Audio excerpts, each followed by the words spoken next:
Hello ladies, gentlemen and in-betweeners, and welcome back to another PAP Reports. Today is Friday the 31st of January 2020, and as you would expect by now, we have several reports today, including this first one, which I must thank Hugh Jorgan for, as he sent this info to me. I will link to his channel in the description. It seems like Police Scotland have been busy after it emerges that in 2016 an operation took place to shut down a 55-member child rape gang in Glasgow. Now, far be it for me to read between the lines, but with reports almost daily about individuals doing the same or being engaged in paedophilic activity, and with gang activities seemingly always kept from the general public, it might be no surprise to learn that all 55 members were either asylum seekers or neutralised asylum seekers from Iraq, Afghanistan, Pakistan, Egypt, Kurdistan, Morocco and Turkey.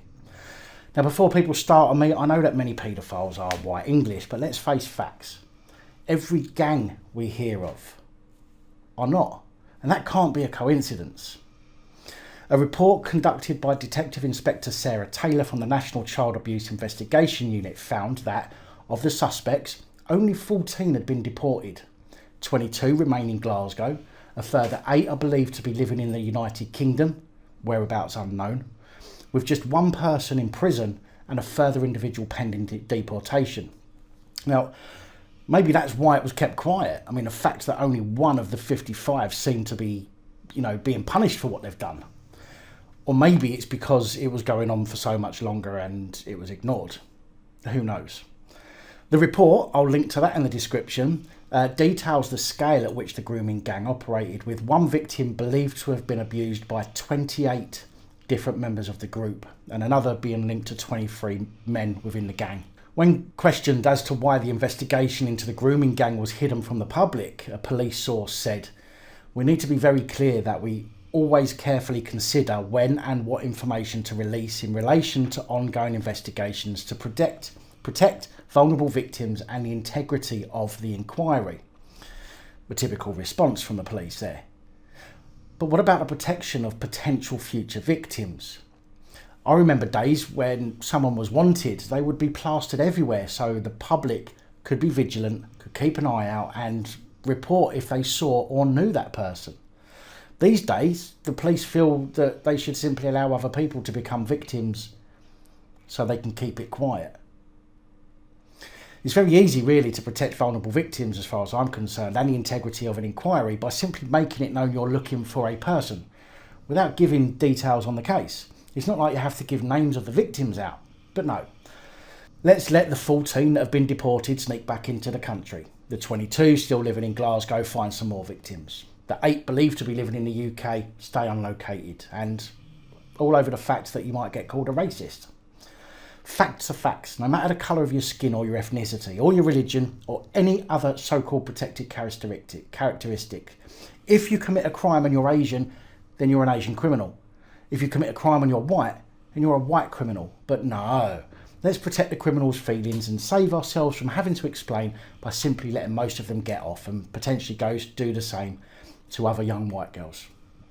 It's amazing how police forces haven't realised, that the way they deal with these grooming gangs is doing them no favours, ignoring them, keeping them hidden, not telling the public so the public can protect themselves. All these things could have got the public back on side with the police. But no, let's keep it quiet.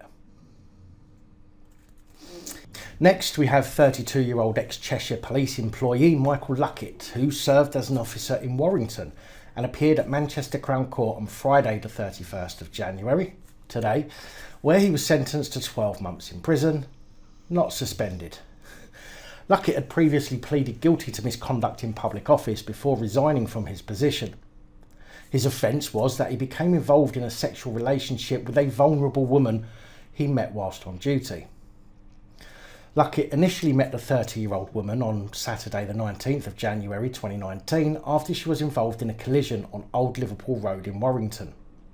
The woman was arrested at the scene by Luckett after failing a roadside breath test and later charged with drink driving. Luckett was subsequently assigned as the officer in charge of the case and as such a key witness in the case. As part of his investigation, he submitted a vulnerable person assessment about the woman in which he acknowledged that she was vulnerable. The woman contacted Luckett via Facebook Messenger several weeks later, and the pair had a conversation. Luckett followed protocol and informed his superiors, who warned him not to engage with her and told him to block her on Facebook. His supervisor also reported the incident to the Force's Professional Standards Department. Due to his openness, a decision was taken by PSD to issue him with management advice, informing him not to engage in any contact with the woman. The woman subsequently appeared at Warrington Magistrates Court on Friday the 12th of April 2019, where she pleaded guilty to drink driving and was handed a 20-month driving ban. Shortly after the court hearing, Luckett revealed to a representative from the Police Federation that he was in fact in a relationship with the woman and intended to inform his managers. Following this disclosure, the relationship was reported to PSD, who subsequently launched an investigation to determine when the pair had established their relationship. Within weeks of contacting the woman after being told not to, Luckett became involved in a sexual relationship with her, despite all the warnings he had received and the fact that the case against her had not concluded. He was subsequently arrested himself and charged with misconduct in a public office.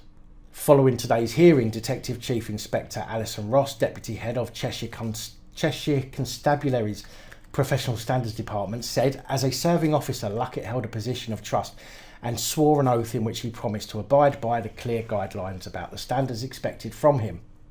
Sadly, despite the fact that he was well aware of these standards, he chose to ignore them and engage in a sexual relationship with a vulnerable woman in a case he was supposed to be managing. His personal behaviour was totally inappropriate for a serving police officer. While Luckett pleaded guilty and has now resigned from the force, that does not excuse in any way his behaviour, and I hope that the outcome of this case reassures the public by demonstrating that nobody is above the law, no matter what position they hold. I think we all agree we wish that was true. Despite resigning from the force, Luckett has been added to the College of Policing's barred list, meaning he can never work in law enforcement again. Lancashire Police are over the coals after a civil claim is being brought against them for a serious data breach by a sergeant in CID who intentionally provided private and sensitive information about a 13-year-old child to a Lancashire Police informant named Paul Turner. Paul Turner then maliciously posted it publicly on the internet, it has been said. Lancashire Police were notified of the breach and the online posting. They refused to assist in any way to have it removed. The allegations are that Lancashire Police wanted to see maximum exposure of this information to cause damage to the child, simply as a means to harm the parents of the 13-year-old, putting the welfare of the child at significant risk. The police officer involved was not held to account and was allowed to retire on what is believed to be a full police pension, even after the IOPC is alleged to have made recommendations at the time that the breach was so serious the officers should face a misconduct panel. Lancashire Police simply refused this and the officer was given word of advice. The police informant, Paul Turner, was never held to account for his attack on the child. Of course, Lancashire Police have a duty of care to police informants, so the child becomes a victim of a crime that police refuse to investigate. If and when more information from that comes available, I will let you know. The Scottish Police Investigation and Review Commissioner, PIRC, said 7 out of 10 complaints made about an investigation of Kirstine Cooper were not reasonably handled by the force. In July 2017, 42-year-old Kirstine was arrested, taken to Motherwell Police Station and charged with the attempted murder of her 7-year-old daughter Bailey after staff at the Royal Hospital for Children in Glasgow wrongly accused her of stealing blood from her 7-year-old daughter Bailey to make her anaemic. Hospital staff called in police after they wrongly suspected the mum of 3 of fabricated or induced illness, also known as FII, or also known as Munchausen syndrome by proxy, a form of abuse that occurs where a parent or carer deliberately causes symptoms of illness in a child. All criminal investigations into Kirstine were later dropped after a haematologist said Bailey's anaemia was caused by a complex illness, and that's a diagnosis that was later backed up by a consultant. However, Kirstine and her family have endured a 2-year ordeal of limited contact with Bailey. A referral to the children's panel was also abandoned.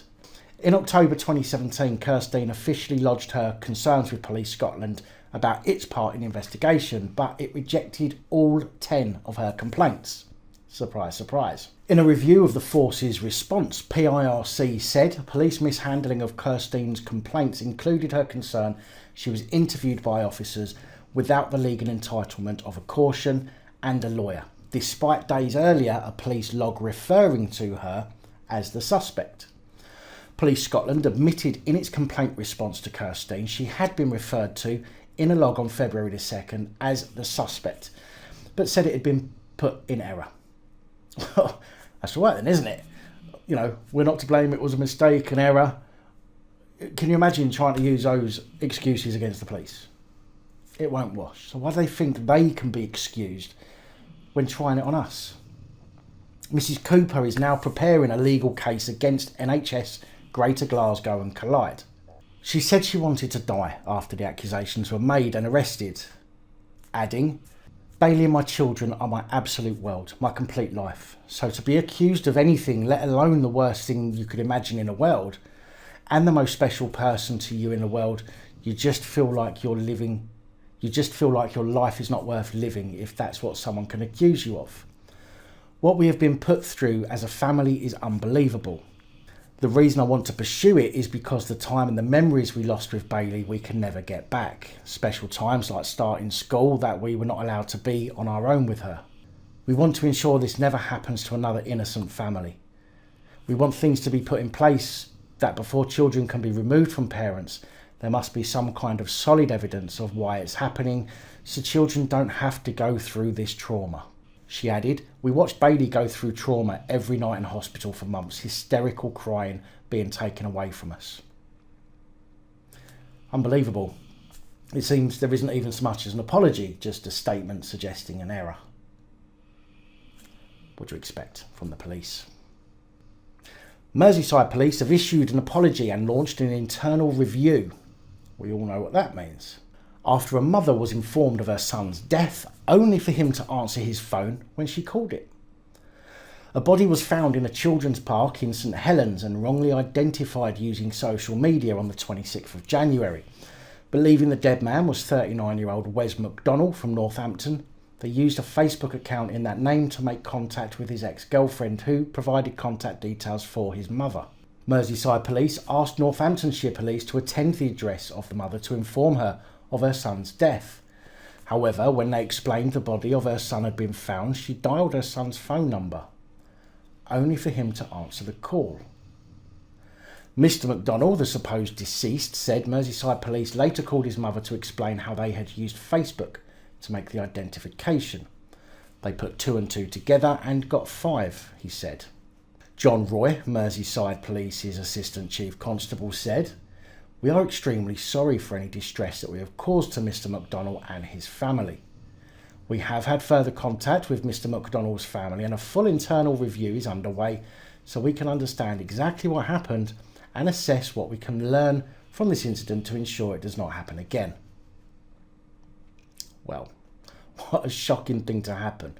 And in an age when the police have so much technology of their own to identify people and supposed detectives whose jobs it is to investigate, that they can get something like this so terribly wrong.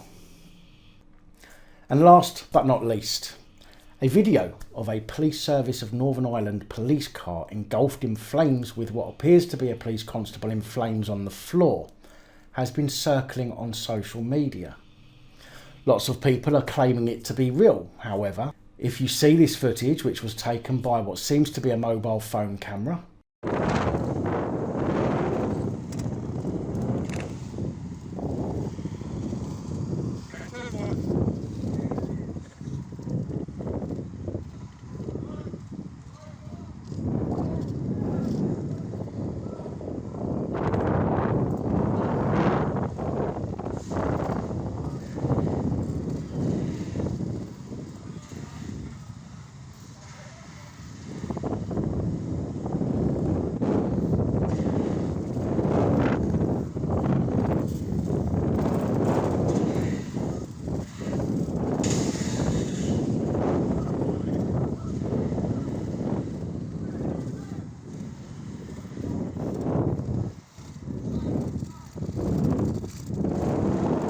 it's not real.